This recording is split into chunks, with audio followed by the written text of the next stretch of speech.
Bran from the former Laurie and Brown show. Today, since March is International Women's Day, and I wanted to talk about one woman in media that I idolize. Her name is Joan Baez. Joan Baez was born on January 9th, 1941 in Staten Island, New York. Her father, Albert Baez, was born in Puebla, Mexico, while her mother, Joan Baez, referred to as Joan Sr. or Big Joan, was born in Edinburgh, Scotland. Growing up, she was subjected to racial slurs and discrimination because of her Mexican heritage. Those experiences taught her to start being involved in a bunch of social causes early on in her career, including nonviolence and civil rights. She refused to play in any white-only segregated venues, which meant that when she toured in southern states, she only played in black colleges. In the PBS series American Masters, she stated that social justice is the true core of her life, and that it was looming larger than music. At 13, her aunt took her to a Pete Seeger, who was a folk musician's concert, and found herself strongly moved by his music. She found herself practicing his songs and then began performing them. One of her earliest performances was at a retreat in Saratoga, California, for a youth group from Temple Beth Jacob, a Redwood City Jewish congregation. In 1957, she bought her first Gibson acoustic guitar.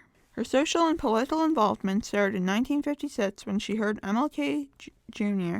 speak about nonviolence, civil rights, and social change. His speech brought tears to her eyes, and years later, the two became friends, with Joan Baez participating in many of the civil rights demonstrations that King organized and led. The early career of Joan saw the civil rights movement as a prominent issue. Her performance of the civil rights anthem We Shall Overcome, written by Pete Seeger and Nick Carraway at the 1963 March on Washington for Jobs and Freedom, it was that permanently linked her to the song. Her recording of Birmingham Sunday, that was written by her brother-in-law Richard Freyja, was used in the opening of Spike Lee's documentary Four Little Girls about the four young victims in the 1963 16th Street Baptist Church bombing. Being highly visible in the civil rights movement, she became more vocal about her disagreement with the Vietnam War. In 1964, she publicly endorsed resisting taxes by withholding 60% of her income taxes of that year. In 1964 as well, she founded the Institute of Nonviolence alongside her mentor Ira Sandpearl and encouraged draft resistance at her concerts.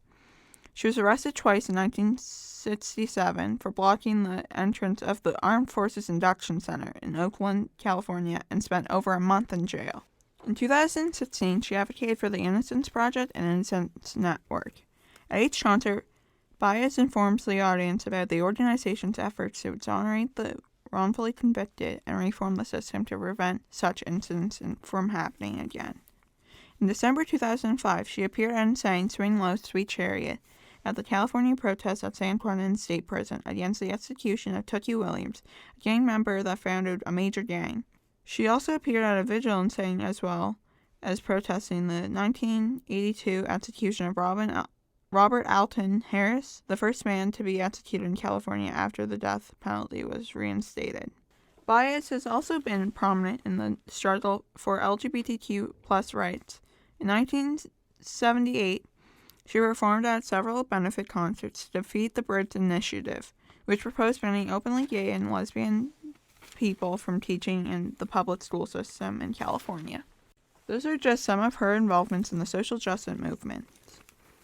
Her singing career has spanned over 60 years, including 70 albums and 134 concerts/tours. She's performed and sang in both English and Spanish, as well as 6 different languages. In 2021, she received the Kennedy Center Honor Award. As well as the Kennedy Center Honor, she's received a Grammy Lifetime Award, the Latin Grammy Lifetime Award, the Grammy Hall of Fame Award, and in 2017 was inducted into the Rock and Roll Hall of Fame. Now, I'm going to be moving away from the biography part of the segment and on to the part where I speak as to why I idolize Miss Baez. First, I'd like to start with some songs that I recommend from her. Diamonds and Rust, a song about fellow folk star Bob Dylan. Bob and Joan were at one point in the 60s supposedly dating, and this song is about that time and the memories that come up from that time. Fun fact about Joan and Bob's relationship or friendship is that he calls her Joni and she calls him Bobby. Guantanamera. Her cover of the Cuban song is hands down incredible. It's just chef's kiss. It's from her fully Spanish album, Gracias a mi vida, or Thanks for Life. The Night They Drove Old Ditsy Down.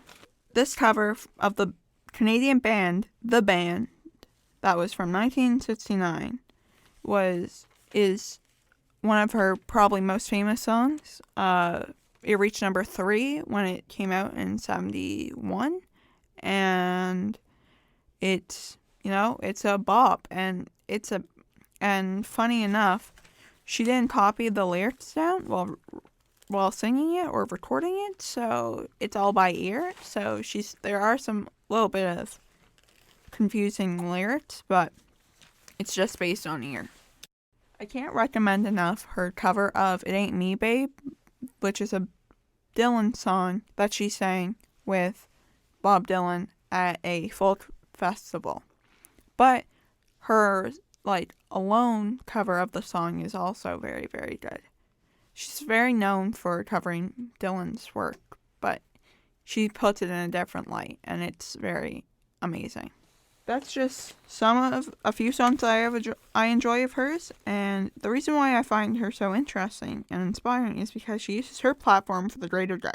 Her accomplishments are so incredible. She retired from touring in 2019 and now spends much of her time painting. Most recently, her most recent painting was of President Zelensky, and it's quite incredible. Her music has done so much for me, and she is the reason why I've gotten my voice for social justice.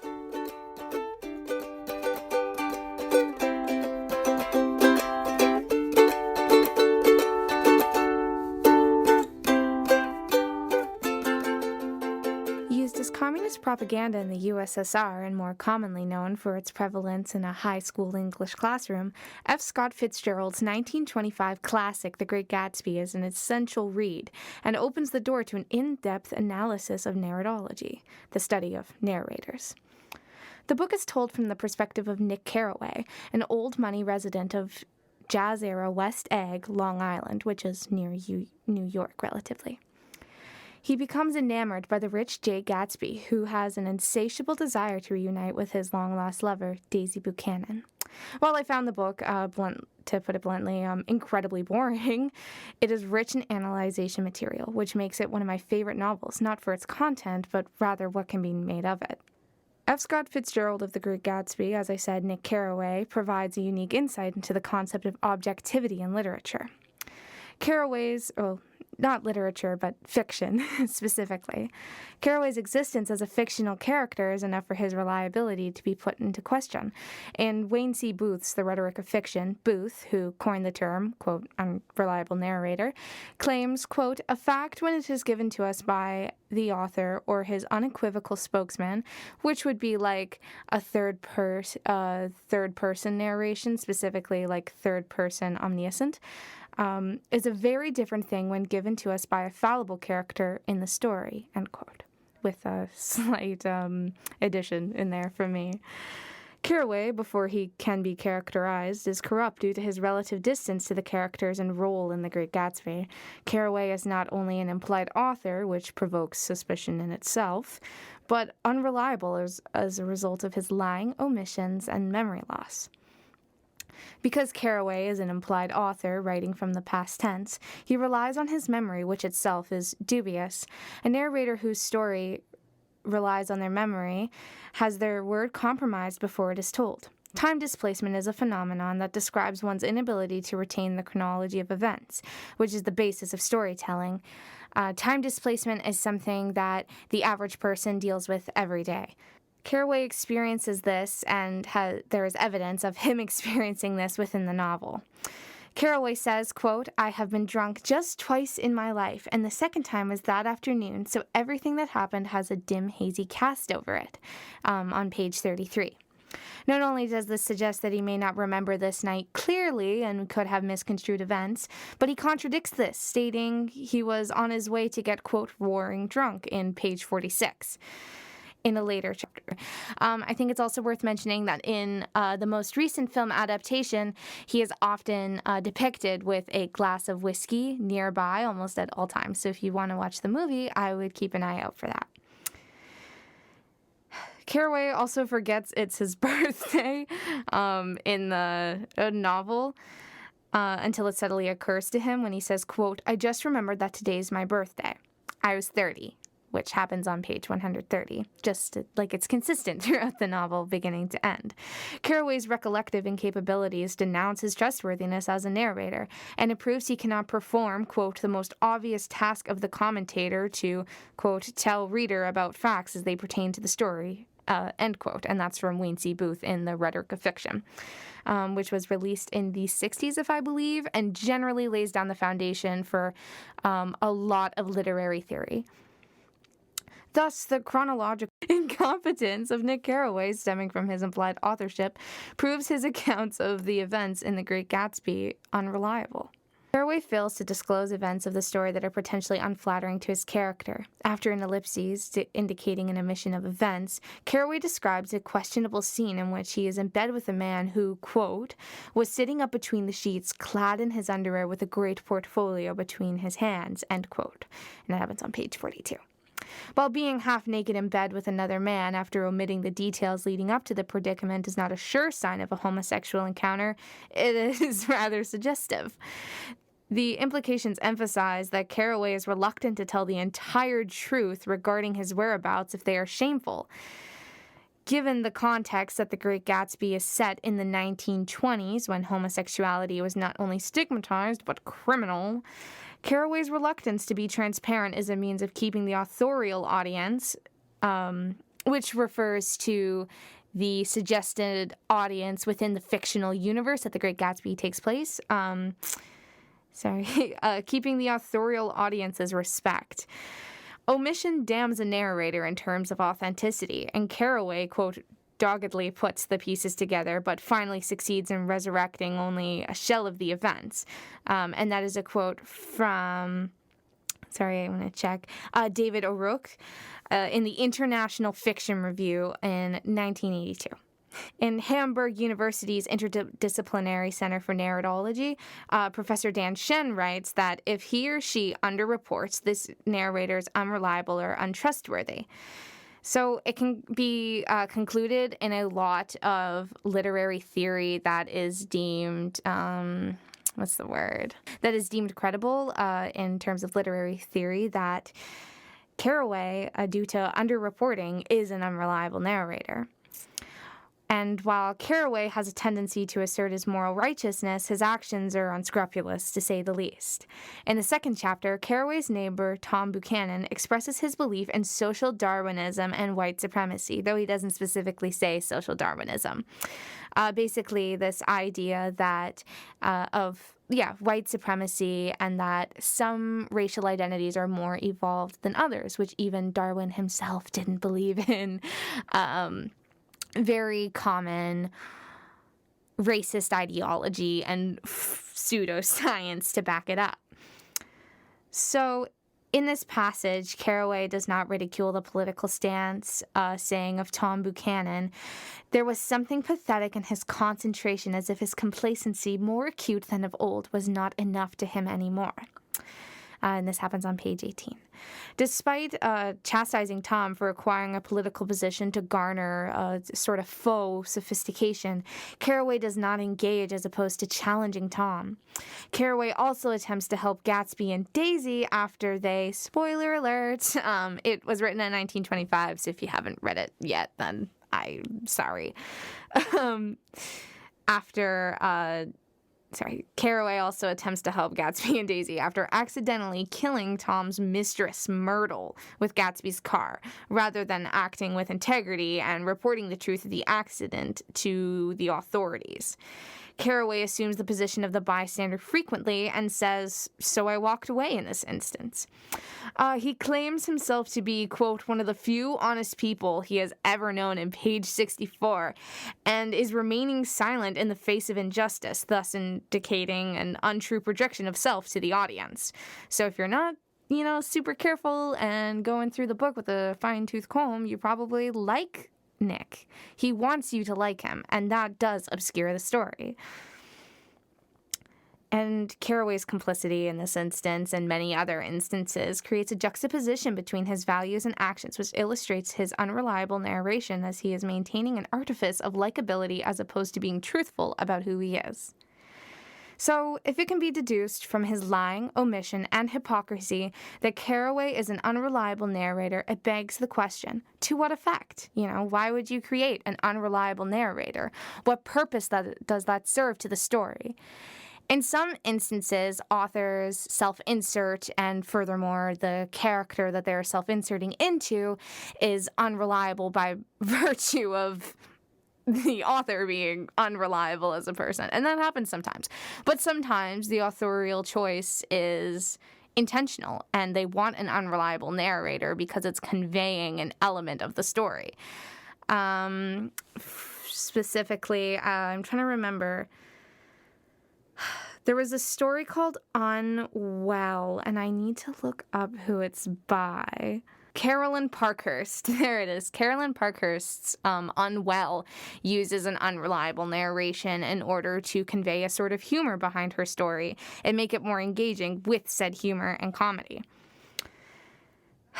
So there is no follow-through that reflects Carraway's morals in The Great Gatsby, and his narration is antithetical, thus he creates a facade to garner the audience's approval. When read with discretion, the audience should interpret Carraway's hypocritical approach to critiquing the upper class, of which he himself is a part, as old money. And the difference between new money and old money was another class structure within the bourgeoisie itself. So you have this idea of new money, people who are getting rich within the jazz era or within the Roaring Twenties, which is perceived as less than those with old money, so who have a long line of rich lineage. And Carraway is old money. So when he is being hypocritical in his approach to critiquing the upper class, which he is a part of, this is a means of bringing the moral of the story to the fore of The Great Gatsby, that the American dream is senseless, and this sort of overarching theme of the hollowness of the upper class gets brought into fruition. And the one virtue that is reflected in Carraway's actions, that he has, is one of contempt and pity. Quote, "My father snobbishly suggested, and I snobbishly repeat, a sense of fundamental decencies is parceled out unequally at birth." And if Carraway is truly, quote, "inclined to reserve all judgments," end quote, why would he be so arrogant as to say they are less decent than him for not pertaining to his admittedly snobbish standards? If Carraway was to be an outlier among the upper class, this cherry-picking would deduct from the consensus of the novel. Like I said, the American dream is devoid of long-term fulfillment, and the upper class, generally, because of this, are hollow. It's, the story is filled with artifice and facade, and almost none of the characters really have anything other, or I guess, are all just sort of vapid, which Carraway, of course, is continually judges, despite being inclined to reserve all judgments. Anyhow, Fitzgerald's authorial choice of making Carraway an unreliable narrator, as proven by his inconsistent chronology, lies, and contradicting morals, just brings The Great Gatsby's thematic appraisal of the upper class to fruition. So this really brings forth a lot of questions about narratology and what it means to be a reliable narrator, and I implore that those of you listening look into it yourselves, because in texts like The Great Gatsby, that for me, not saying that it is necessarily as painstakingly boring as The Great Gatsby, this sort of way of enriching it through finding a way to take knowledge out of a piece of fiction and finding a way to study knowledge that is nonfiction through fiction can always make a book far more exciting. Thank you for listening. Bye.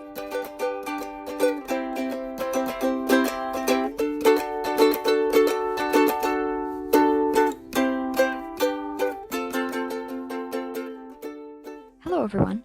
My name is Catherine, and welcome to my segment of the Teen Podcast. As I'm sure most of you know, March 8th is International Women's Day, so today I'm going to be talking about some amazing and powerful women from mythology around the world. So to start off, I'm going to talk about Hera, who's the Greek goddess of marriage. Now, some of you might be wondering why I'm including her, because in some of the myths, she's portrayed as violent or ruthless, but she has her reasons. Not that I'm condoning her ruthless acts, but I'm just going to show you her side of the story. You see, she's Zeus's wife, and Zeus is absolutely not the kind of husband you want if you're the goddess of marriage. He's not loyal, he's sneaky, he's just not a great guy. Actually, even if you weren't the goddess of marriage, you wouldn't want him as a husband. Honestly, Zeus has had more children with mortal women and other goddesses than he did with his own wife. That should give you an image of the kind of guy he is. And the worst part about it all is that she couldn't even leave him. Because she was the goddess of marriage, it would have been really, really ironic for her to divorce her husband. So she had to just kind of endure it. And after a while of enduring your husband cheating on you with many women over the course of centuries, I can understand why you'd go a little crazy. Poor girl. I could do an entire podcast segment on Hera alone, but we have a lot more mythological women to talk about today, so let's move on to Athena. Athena is the Greek goddess of wisdom and battle strategy. Athena is one of my personal favorite goddesses. She's smart, she's confident, she's powerful, she's a lot of great things. She's the patron goddess of Athens, and she introduced the ancient Greeks to things like math, weaving, and olives. She's sometimes referred to as Pallas Athena. It's because she had a friend named Pallas who was a nymph, and when Pallas was brutally murdered one day, Athena decided to make a statue to commemorate her friend. The statue and Athena looked so much alike that people started calling the statue Pallas/Athena, and then eventually Athena got the name Pallas Athena. If young women came and prayed to the statue, they could get sanctuary or protection from the goddess herself. Men, on the other hand, weren't allowed to even look at the statue. However, she wasn't perfect. None of the gods and goddesses in mythology are. Arachne was a mortal girl living in Lydia, part of what is now Turkey, and she was exceptional at weaving. Now, since Athena invented weaving, the people were telling Arachne to go thank Athena for giving her these gifts. But Arachne refused. So Athena came down from the heavens and had a contest with Arachne to see who was the better weaver. It turned out that they were tied. Now, Athena had a bit of an ego. How dare a mortal be as good as a goddess at anything? Oh, and did I mention the contest was public? Everyone in Lydia had come to see this contest. In Athena's rage and embarrassment, she decided to beat Arachne. Like, really, you're a goddess. You should have more self-control than that. Arachne was mortified, so she decided to try to kill herself. But Athena had pity on her in the end, and turned her into a spider, so she could weave forever for the rest of her days. Better choices could have been made, and now we have spiders. Thanks, Athena. Moving on to Artemis. Artemis is the Greek goddess of the hunt and all wild places of the world. She's often seen with a pack of hunting dogs and a bow and arrow, and she's also goddess of the moon. You see, Artemis had a group of followers called the Hunters of Artemis. They were all girls about in their teenage years. They were all immortal, and they had excellent skill with a bow and arrow. Sounds cool, right? To be able to live forever? Well, until you're killed in battle. But the thing is, not only did the Hunters of Artemis have to swear loyalty to the goddess, they also had to give up dating, marriage, and romance in general. Now you're probably thinking, why would you want to do that? I want to get married someday. I want to date someone someday. But the thing is, in ancient Greece, women had basically no value. They were married off to whoever was the richest suitor that could pay your dad the most money or give him the biggest cow.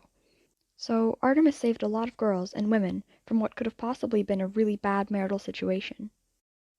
Hunters of Artemis were also off limits for any man. And these girls finally got the respect they deserved. I've always loved Artemis for that. Moving away from Greek mythology, let's talk about Frigg. Frigg was the queen of the Aesir. Aesir are a group of warlike gods in Norse mythology. She was a respectful and honorable queen, and a loving wife to Odin. However, she was unfaithful on certain occasions. She knew a lot about the future, and even her husband Odin, king of the gods, would come to her for advice. She was fiercely devoted to her children as well. She had a son named Balder, who was the god of light, and Frigg didn't want anything bad to happen to him. So she extracted a promise from everything in creation that they would not be able to hurt him. It was quite hard, but she did it. Well, except for one tiny thing. Mistletoe. Frigg thought, surely mistletoe can't hurt him, right? It's just a small plant. However, Loki, the trickster god, figured it out. There was a party one day in which all the gods gathered to throw things at Balder so he could show off his new invincibility. So Loki made a small mistletoe dart that he handed to Balder's blind brother and said, "Here, you can throw this at your brother." Now, since his brother was blind, he didn't know that there was mistletoe on it. And when the dart was thrown, and when it hit Balder, Balder died. Frigg was devastated. Balder ended up in Helheim, which is the underworld in Norse myth. I guess if you want your son to be invincible, you have to make him completely invincible. Freyja is the goddess of beauty and battle. How the two go together, I don't quite know. She's a Vanir goddess. Unlike the Aesir, who are more warlike, Vanir gods and goddesses are more nature and peace-based. However, she could be a fierce warrior when need be. She's often seen riding a chariot pulled by giant cats, or sometimes a giant boar, like a wild pig. You'd think a goddess of beauty would pick an animal that wasn't a literal pig, but hey, all the power to you, Freyja. She had a hall called Folkvanger, in which half of the heroes who died in battle went to. The other half of the heroes went to an afterlife called Valhalla, and these heroes were chosen by Odin himself. She was also incredibly beautiful, one of the most beautiful goddesses in the 9 Norse realms, so much so that she caught the attention of a giant. You see, this giant had stolen Thor's hammer, and Thor really wanted it back. The giant said he would give Thor back his hammer, but only if he was allowed to marry Freyja. Now, Freyja was already married at the time, so of course she didn't want to marry a smelly old giant, so she told Thor no. So Thor had to find a different way to get his hammer back. It ended up that Loki had an idea that they should dress up as Freyja and her handmaiden and go infiltrate the palace during the wedding. Needless to say, Thor got his hammer back. The giant must have been pretty surprised to see Thor instead of Freyja in the dress. These next few goddesses come from a country crossed by the river Nile. That's right, guys, we're talking about Egyptian myths. First up, I'm going to talk about Bast. Bast is the cat goddess in Egyptian mythology. Did you know that cats were revered in ancient Egypt? Cats could get mummified, just like important people in ancient Egypt did, like pharaohs and other members of nobility. Not only are cats incredibly cute, they were also really useful. They would kill the pests, like rats, that would eat the crops and get in their water, and they would stop the spread of disease like that. She also rode with Ra in his sun chariot. Ancient Egyptians believed that Ra, the sun god, would pull the sun across the sky in a chariot. At night, it was her duty to fight Apophis, the chaos serpent, so that he wouldn't take over the world. If Apophis got out of the prison that he was being kept in, it would cause the literal end of the world. So Bast had a really important job. When Ra retired from his sun chariot job because the gods insisted he was old and getting a little crazy, Bast just spent the rest of her days fighting Apophis, the chaos serpent, until the day she would be defeated and Apophis would come out and the end of the world would happen. I can't believe how incredibly tiring that must have been for her. But I guess snakes and cats are natural enemies, so that makes sense. Next, let's talk about the queen of the desert herself, Isis. Isis was the goddess of healing and magic, and the protector of women. At first she was a minor goddess, second to Osiris, her husband, who was the god of the dead, but soon rose to fame and power. She was the mother of Horus, a war god, who was said to be the protector of pharaohs. One of the most famous stories about her is when Osiris's brother Set got jealous that Osiris was going to be the new king of the gods. So Set decided to put up a little contest. He brought a special sarcophagus to a party that was specifically made so that only Osiris would be able to fit in it. The contest was that the god who could fit in it perfectly would get heightened powers. Of course, Osiris decided to have a go at it, and since nobody else could fit and he did, he fit perfectly. But it was all a trick. Set closed the lid of the sarcophagus on Osiris and sent him far, far away. Isis was furious. She spent a long time trying to find Osiris's sarcophagus, and when she finally did, Set was there. Set ended up taking Osiris's body out of the sarcophagus and cutting him in a bunch of different pieces and sending those pieces around the place. The other gods and goddesses were so impressed by Isis's dedication to finding her husband that they helped her find all the pieces and revive him. Osiris became the god of the underworld, and Isis's son Horus became the new pharaoh. And this is our last goddess for today. I have some honorable mentions today too, and these girls are not goddesses. The Amazons in Greek mythology were a group of women founded by Otrera. Otrera was born in Sparta, and in Sparta women were like the lowest of the low. So one day, she got really mad at how things were, and she decided she would train up herself and a bunch of her women friends, and they would form the Amazons. No, not Amazon like the company that sells literally everything and has made multi-trillion dollars, but Amazons as in warrior women. And no, they're not from the Amazon either. They were incredibly powerful, and no man could stand up to them. These girls differed from the hunters of Artemis because they weren't immortal. They didn't have to swear off romance and dating. Otrera even had a couple daughters. And while the hunters of Artemis were sacred to Artemis herself, and only Artemis, the Amazons were sacred to both Artemis and Ares, the war god. Also, in Norse mythology, you have the Valkyries, which are groups of elite warrior women who, upon Odin's request, would go find the souls of the people who died honorably in battle and bring them to Valhalla. And I'll finish up by saying that we say that in the past women had no value, they couldn't vote, they couldn't choose who they wanted to marry, and while that was true, there were some very respected women, albeit in myths. I hope you enjoyed listening to me today, and I hope you all have a wonderful day. Bye!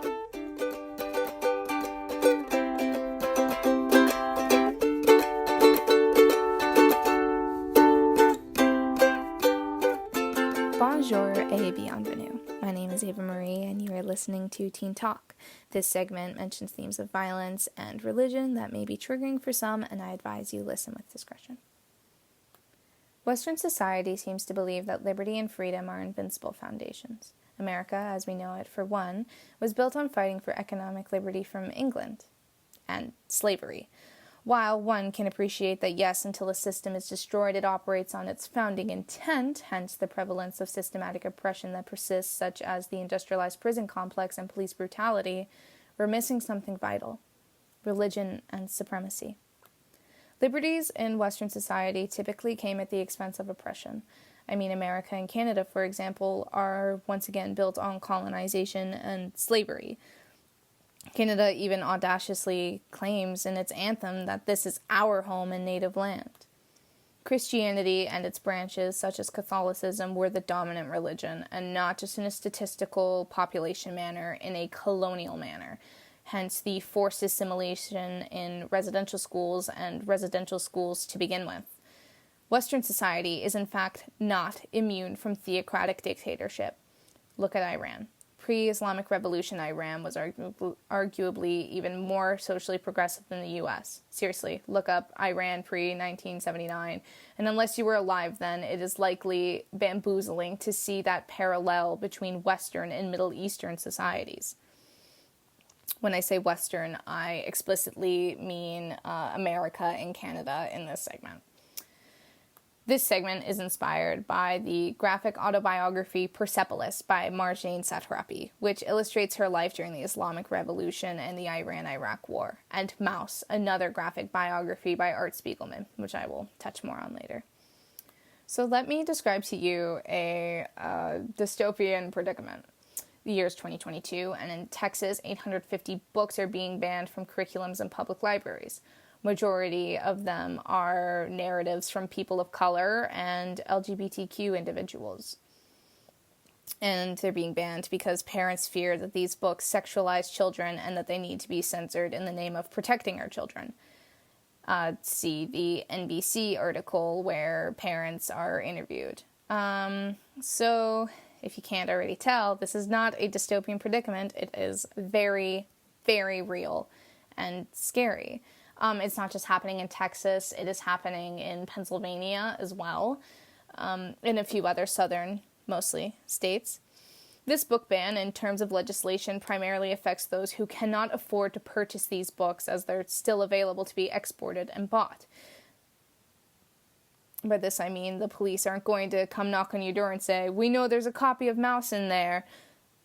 But if you aren't in the socioeconomic demographic of people who can purchase these books as opposed to obtaining literature for free at a library or school, you are going to be denied access to these books. So what books are being banned? Some of the most notable titles include the previously mentioned Mouse by Art Spiegelman, which is a graphic trilogy in which Spiegelman investigates 1940s Germany from a Jewish perspective by interviewing his father, who was a Holocaust survivor. It has recently been banned and taken out of an 8th grade curriculum in Texas. Art Spiegelman's response to this censorship was, quote, and by the way, this was in a Democracy Now! Interview, "I believe it is very misguided on their," which refers to McMinn County's Board of Education, their part to do this. They seem to be incredibly focused on a few bad words such as damn and goddamn, which I always thought of to be G-rated curse words. But also what would leak out is how disturbed they were by some of the images of the past, although they were trying to focus on an image of what they called a nude woman. What I had preferred they called a naked corpse of his mother.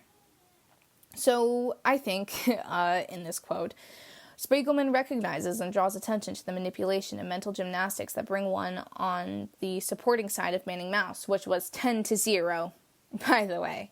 The ambiguity of, quote, nude woman, end quote, could contextually, yes, be inappropriate in an 8th grade classroom, but once again depends on the context. But in the educational context of understanding the Holocaust, it's not. So Art Spiegelman's mother committed suicide, and she did it in her bathtub.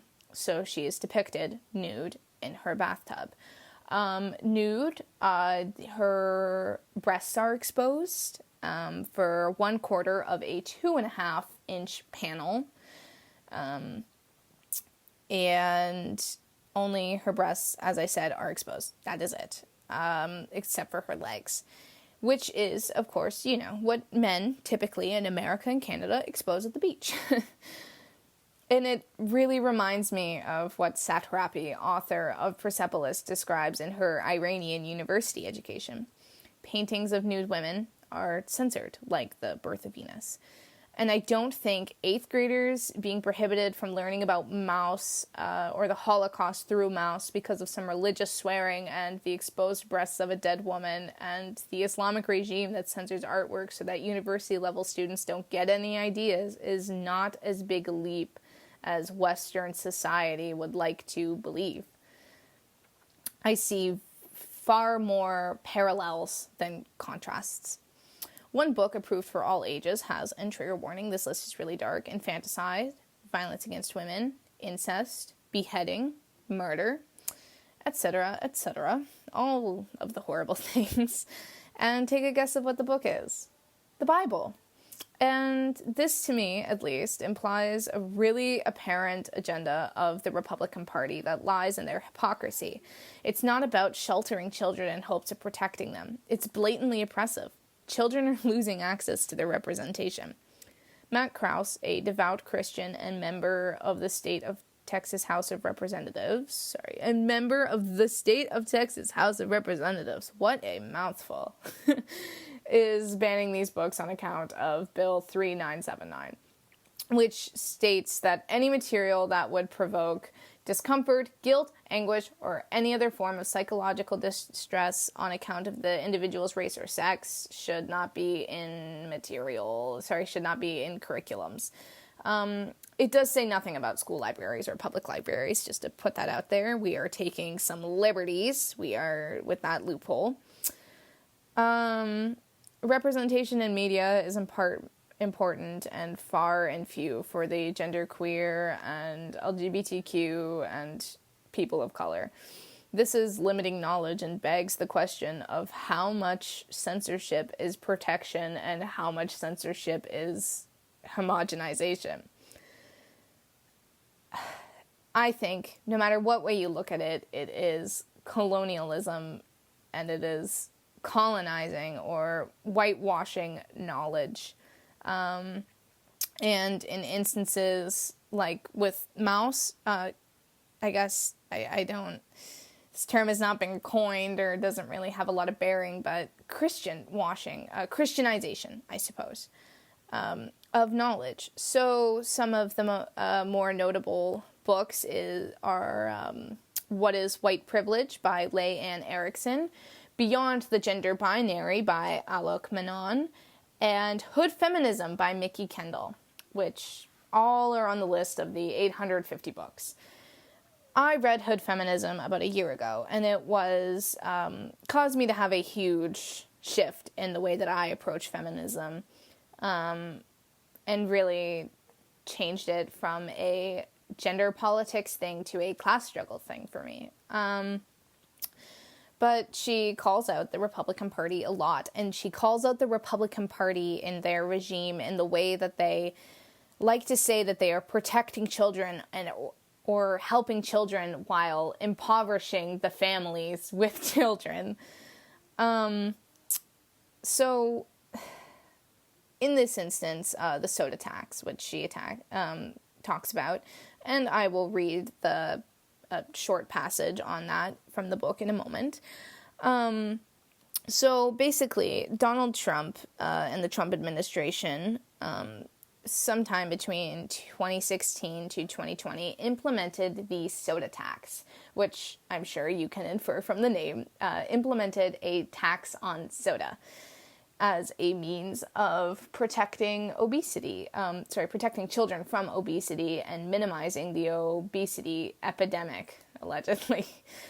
42.4% of America is obese, just to put that out there. So I want to put into context what living below the poverty line would likely be like in America. So let's say you're in poverty and you have a family to look after, maybe 1 or 2 children.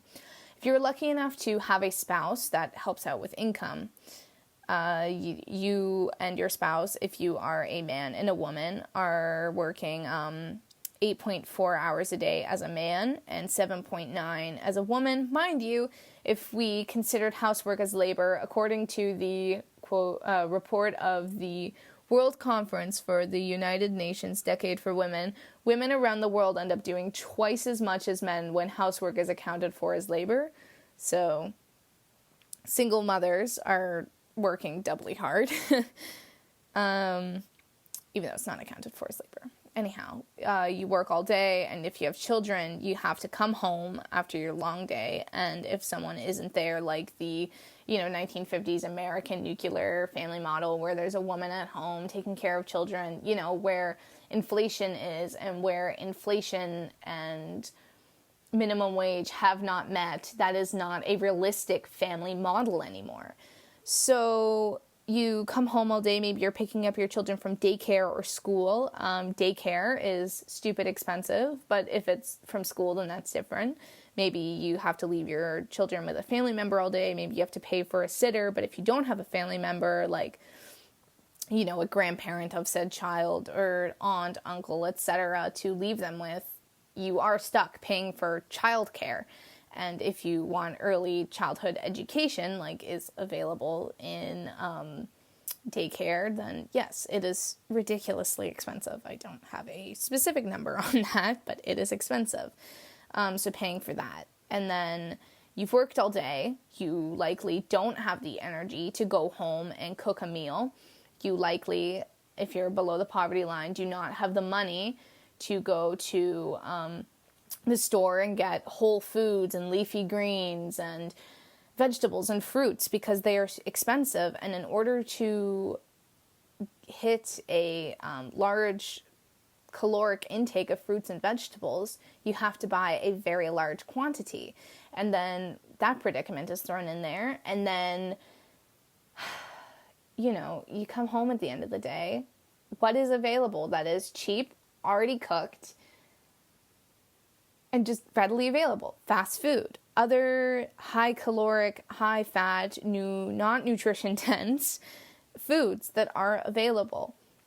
So I'm going to read a quick passage about soda in particular, which is page 38 of Hood Feminism, which starts with, quote, they don't talk, they being the Republican government, by the way, or the Trump administration in this specific instance, they don't talk about the fact that soda is shelf stable, is cheaper than juice, and it tastes good. They don't consider the fact that low-income consumers don't have to worry about it going bad, about it containing mold like Capri Sun products did before their most recent packaging changes, or fungicides like some orange juice brands did before the FDA increased testing. And they would never acknowledge that consumers don't have to worry about soda manufacturers facing the same risk of lead-tainted water like residents in Flint, Chicago, and so many other cities, because those companies can and do buy the filtration systems needed for clean water in creating their products in any setting. Instead, proponents of policies like soda taxes insist it is about health, and they point to dubious claims that obesity is a disease that can be cured by taxing soda.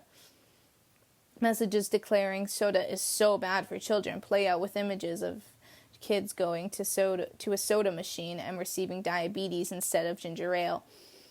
If sugar was a toxic chemical guaranteed to bring about illness in all who consumed it, then these images might make sense. But the hyperbolic assertions that obesity can be cured by taxing soda ignore studies published by Centers for Disease Control and Prevention that prove that numbers on a scale have very little to do with health outcomes.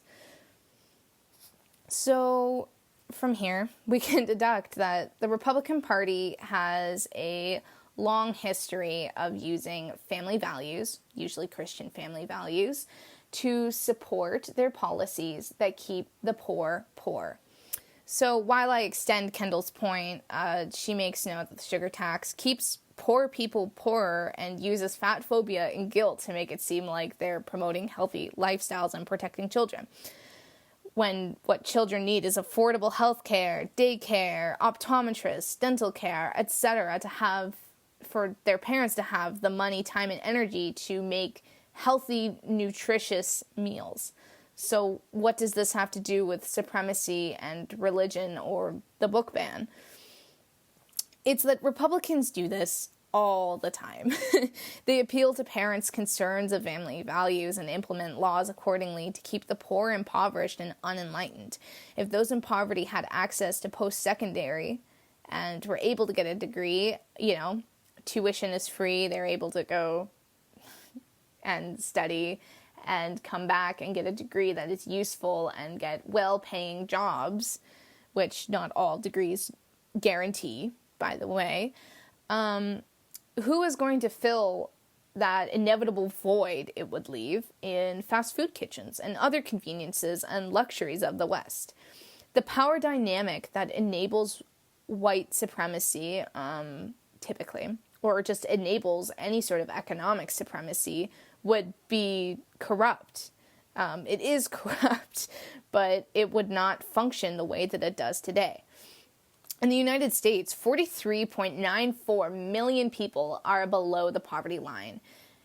That is likely 43.94 million people who will lose their once existent access to those 850 books that they will not be able to buy to read. This censorship has, thankfully, sparked outrage, and I can only hope that this segment has provoked you to think, what can I do? And the first course of action is, read. Learn to stay informed. We in Nova Scotia have nearly unlimited access to books in libraries and schools. Take advantage of that opportunity and read Maus, Persepolis, Hood Feminism, and as many books as you can to inform yourself and create opinions that matter, because society flows with thought and ideas. In the paraphrased words of Angela Davis, stop accepting the things you cannot change and start changing the things you cannot accept. Stay informed, stay loud, and keep fighting the good fight. Thank you for listening.